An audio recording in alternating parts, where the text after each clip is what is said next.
Welcome back to New Rockstars. I'm Eric Voss, and this is everything you need to know going into Invincible Season 2 on Amazon Prime Video. We're doing a full recap of Season 1, remember, with one of the most bananas season finales of all time, and a little preview based off of trailer footage headed into Season 2. Now, if you don't have time to rewatch Season 1, let this Vilderman take the wheel so you can go into the new season as fresh-faced as you were before your dad used you to bisect a train. We're doing a primer here to bring you back into one of the best superhero shows to come out in the past few years. I'm so excited for Invincible, and I can't wait to break down each of these episodes. By the way, New Rockstars is doing a live show on November 16th in Los Angeles at Brain Dead Studios. You can join me and Tommy and some other special guests. It's gonna be a lot of fun. Ticket info in the description. All right, let's do a quick overview of the 8 episodes of Season 1 and the hour-long Adam Eve origin special that came out back in July to recap everything you need to know, and we're gonna look at some trailer footage for Season 2. Okay, the first episode of Invincible opens with an attack on the White House by the Mauler twins. These Hulk-like scientist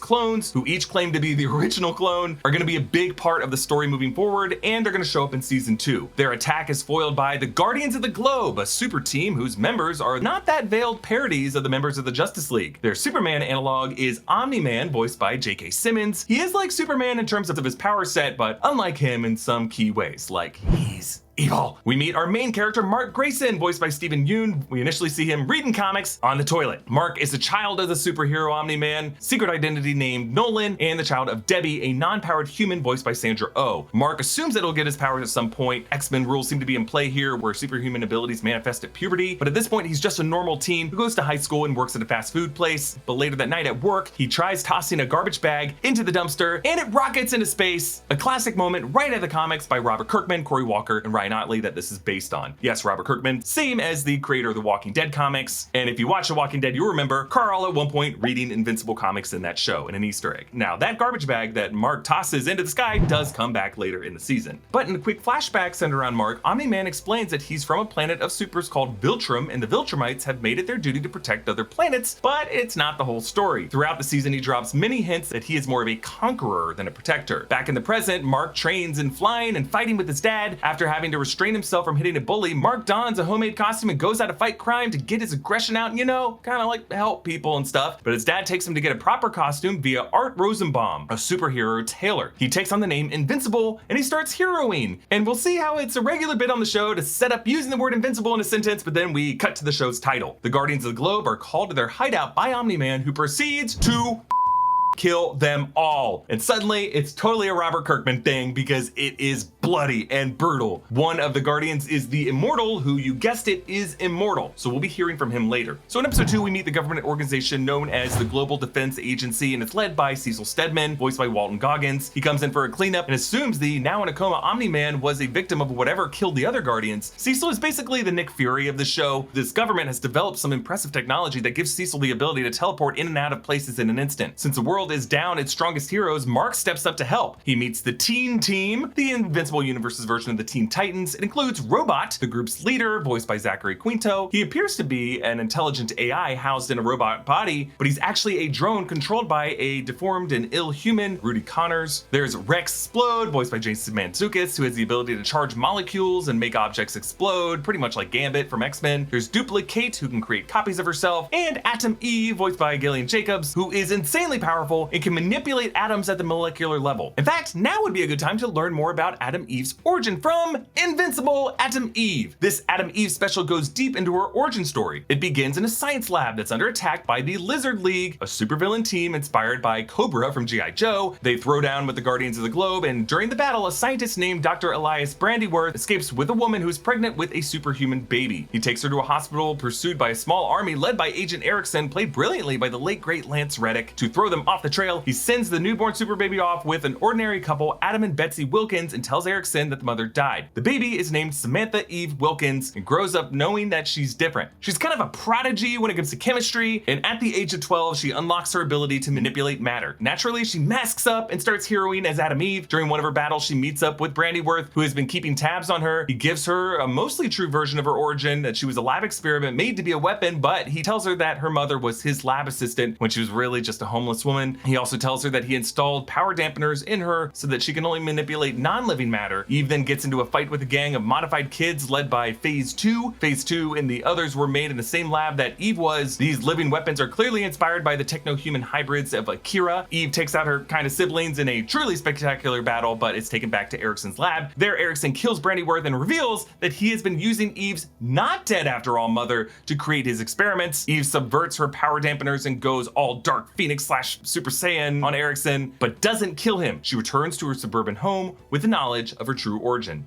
Oh, one-shot energy, huh? I think I'll try it. Whoa! Oh,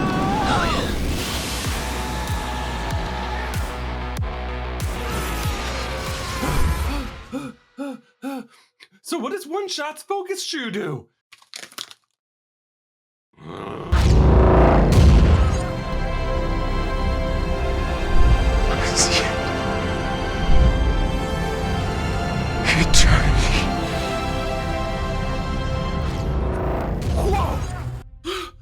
So One Shot really is all you need. Begin your transformation with One Shot Energy today by going to oneshotenergy.com/newrockstars for 10% off your order. Okay, back to episode 2. In the main Invincible storyline, we learn that Eve and Mark go to the same school and are both maintaining ordinary teen secret identities. We also have a little love triangle between Mark and Eve and the non-powered Amber, voiced by ZZ Beetz. The GDA keeps investigating the Guardians' murders with paranormal investigator and Hellboy / Constantine / Rorschach Riff character Damien Darkblood. Omni-Man comes out of his coma and returns home and continues to train Mark. During a practice space fight, Mark meets the alien Alan, voiced by Seth Rogen. He's an intergalactic bureaucrat who checks him periodically with Omni-Man to make sure he's appropriately protecting Earth. Mark and the team fight a very persistent group of alien invaders named the Flaxons. Omni-Man swoops in to help, and then he goes absolutely apeshit on the Flaxons' home planet. This confirms that the brutality we saw him use against the Guardians was all him and not any kind of mind control. On to episode 3, back in the teen drama plot, Mark finally asks Amber out. Rexplode, who was dating Adam Eve, cheats on her with Duplicate. Robot is put in charge of forming a new Guardians of the Globe, and he chooses Black Samson, a former member of the Guardians, with superhuman strength, and Shrinking Ray, who has the power to shrink. Also Monster Girl, who has the ability to turn into a huge beast, but every time she does, her regular form de-ages a little. She used to be called Monster Woman, but now her regular appearance is that of a young girl despite being the age 24. The rest of the new Guardians is rounded out with Rexplode, Duplicate, and Adam Eve. Cecil calls on Mark to help the Guardians, creating some tension with Amber because he's always creating excuses for why he has to run off and save the world. Meanwhile, the Mauler twins escape from Super Jail, and one of them uses the other as a human shield, or I guess you could say clone shield, before running off. Debbie has started to suspect that her husband is hiding something, and Darkblood is convinced that Omni-Man is guilty. In episode 4, Olga, the wife of deceased Guardians of the Globe member Red Rush, is upset at her husband's death and asks Debbie to help her sell her house.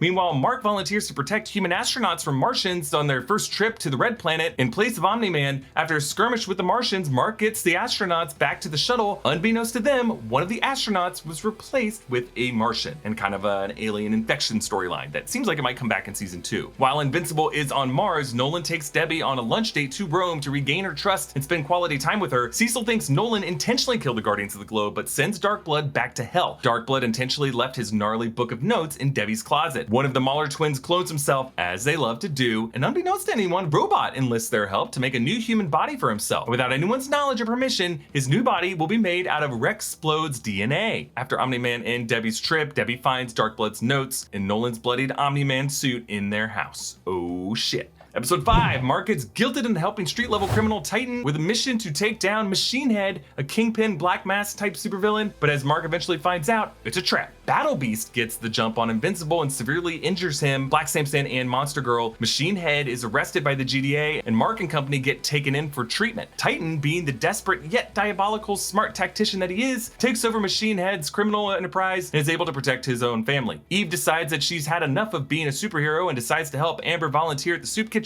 Meanwhile, GDA scientists test Mark's blood to see that it is impervious to every test they administer. Maybe he really is invincible. Episode 6, Mark is out of the hospital and patches things up with Amber just in time for their college weekend trip with their friend Will. They're going to visit Upstate University to see Will's crush, a student there named Rick. A mad scientist at Upstate U named D.A. Sinclair lets a dangerous cyborg out of his secret lair on campus. Mark steps away to turn into Invincible to fight the cyborg, but Sinclair kidnaps Rick and turns him into a cyborg. Invincible defeats cyborg Rick with help from a pleading Will. Will, appealing to Rick's heart, helps break the hold Sinclair had on him so Mark could do his thing. The GDA and Cecil arrive on campus to clean up the mess, and Cecil gets Sinclair to make cyborgs for him. Superhero suit tailor Art Rosenbaum uses Omni-Man's suit to help confirm to Debbie that he did indeed kill the Guardians of the Globe. So Debbie gets drunk and confronts Nolan about the murders. But Adam Eve is out doing her own thing, helping people all over the world, separating herself from her unsupportive parents and other superheroes who don't get her. She's got a treehouse home base. Adam Eve wants to skip college and continue to help people with her powers. Meanwhile, Robot, having studied her before the Titan snafu, helps restore Monster Girl. The Maulers revive Immortal while they continue to help Robot grow a body. Turns out it is hard to kill a hero named Immortal. On to episode 7. Debbie and Nolan's marriage is irrevocably damaged now that she knows he hasn't been honest with her.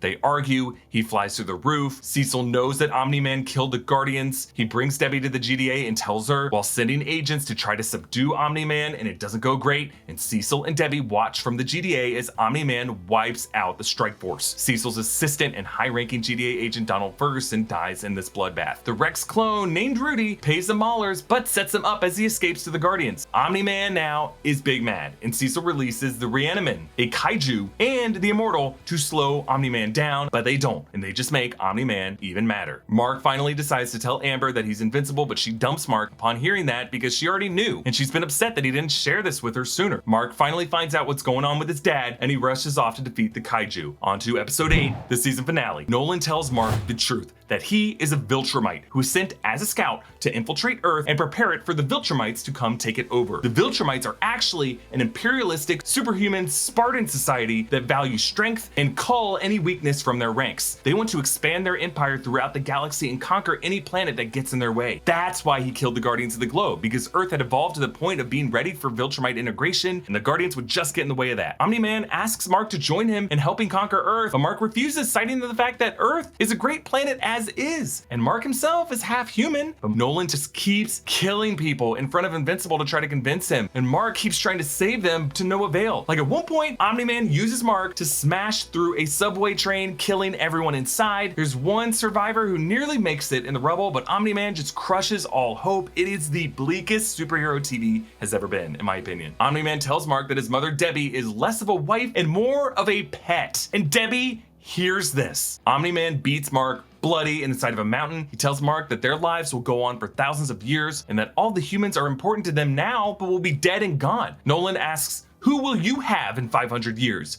And Mark, bloodied and defeated, just croaks out, "I'll have you." And Nolan doesn't know how to respond to this and flies away from Earth, leaving Mark beaten to a pulp. So Mark recovers after a couple weeks. Amber deduces what really happened with Omni-Man and rushes to be at Mark's side. When he comes home, along with Will and Eve, Mark and Amber get back together. Cecil calls Mark and warns him about a figure flying directly towards Earth. Worried that it's his father, Mark flies into space to find out that it's just Alan the alien. Mark tells him everything about Omni-Man, and Alan warns him that the Viltrumites will definitely be coming back to Earth to wipe them out, just like they did his home planet. And to end the season, we get a montage of all the threats we met this season being put into place for a potential return in season 2. Martians being overrun by Sequids, the Flaxons regrouping, Titan running his criminal empire, and the Maulers being imprisoned again. But the GDA is preparing for Omni-Man 2 by helping the Immortal recover and building an army of cyborgs with help from Sinclair. So what can we expect in season 2? Based on trailer footage, we know that we'll be learning more about Omni-Man and the Viltrumites. We're also going to pick up with Mark and his mother Debbie as they both come to terms with Omni-Man's true nature as a Viltrumite vanguard and alien invader. Mark, looking ahead to college, is questioning his purpose as a superhero. Like, when you're the son of a super villain, does that make you destined to grow up and be just like them? How much of Omni-Man's blood and soul actually runs in Mark? The trailer hints at a dark future. People of Earth,